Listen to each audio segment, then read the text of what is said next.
Seems to me a lot of people, particularly east of the Rockies, don't get why people on the West Coast are so riled up about the new Kinder Morgan pipeline.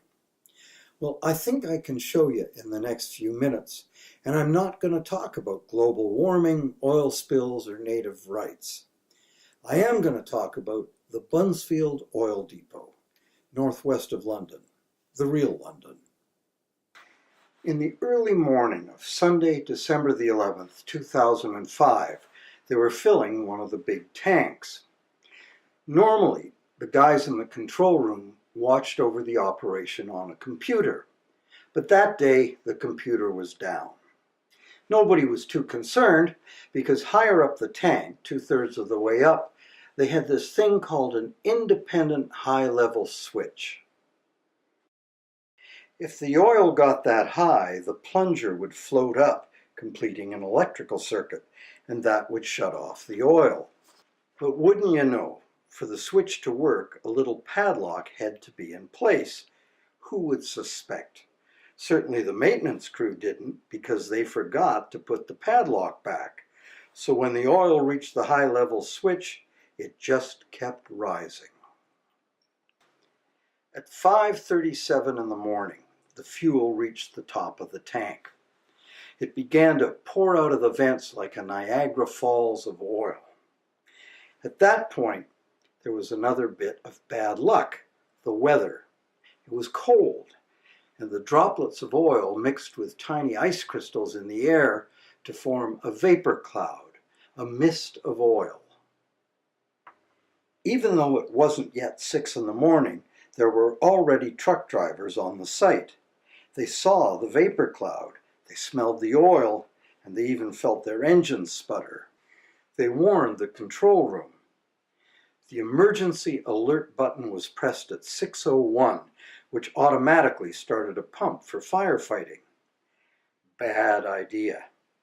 At 6:04, an electrical spark from the pump ignited the vapor cloud. The explosion was heard in France, Belgium, and Holland.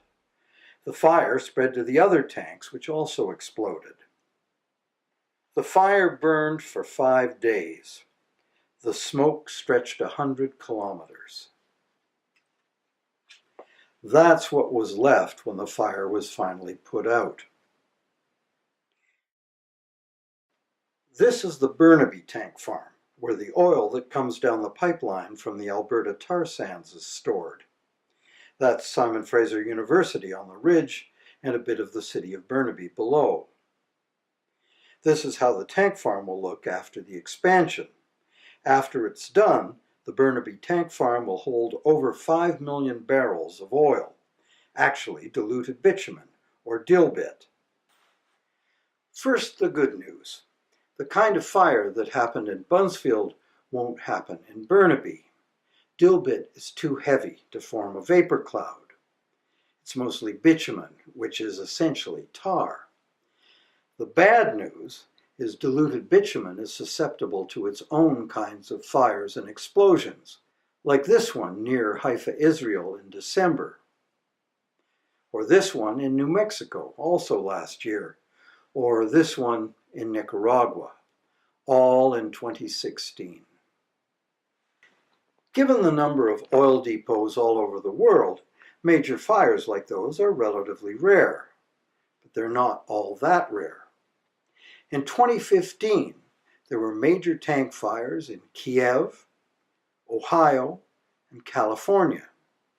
In 2014, in Nanjing, Argentina, and Libya. This was a terrible fire in Venezuela in 2012. It killed 41 people. And this one was just south of Vancouver in Anacortes, Washington, 6 years ago. Odds are there won't be a fire like that in Burnaby, but then the odds were the same for all those other oil depots as well. Nobody wants a fire like that, so they all do their best to keep the risk ALARP, as the regulators say, as low as reasonably practicable. But as they say up north, only one bear in 100 bites, but they don't come in order. The trouble is, excuse the expression, shit happens. Pieces of equipment fail, people make mistakes, head office orders cutbacks and layoffs, lightning strikes.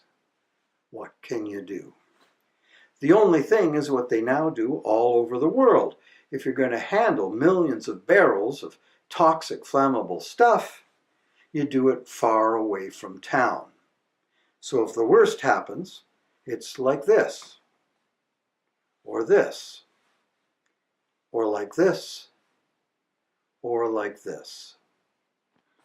So that's what they do, everywhere, all over the world, except here, in Burnaby, British Columbia. Or as the tank farm will be after the expansion. Notice that road above the new tanks at the top. That's the only road down the mountain from Simon Fraser University.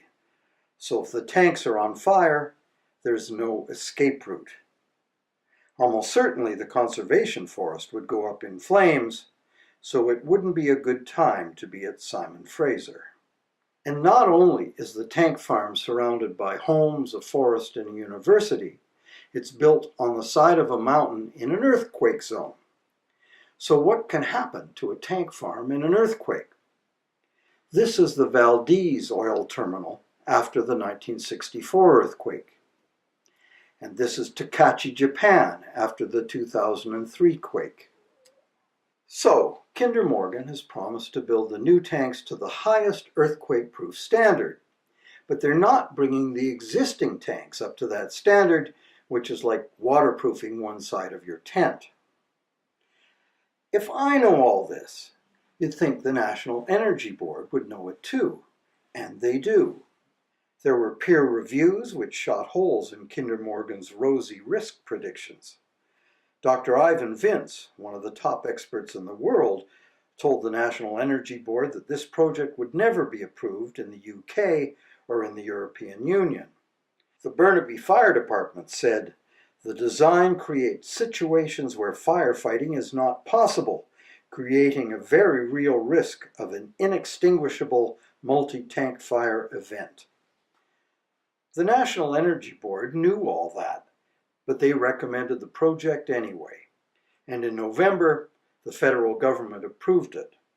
Prime Minister Trudeau said, "I wouldn't have approved it if I wasn't sure it was safe." Yeah, well. So why? Why run the pipeline through Metro Vancouver, the most densely populated place in Western Canada? And why have all those tankers, 400 a year, go through Burrard Inlet, one of the most crowded waterways on the continent? The only reason is it's cheaper and easier for Kinder Morgan, and that makes it cheaper and quicker to sell our tar sands oil, regardless of the cost of the climate, the environment, First Nations rights, or even people's safety. Stopping this thing is going to be tough, no doubt about it. But we've done harder things, and we need your help. Please donate to the First Nations Court Challenge. You can do that at Raven Trust. It's even tax deductible.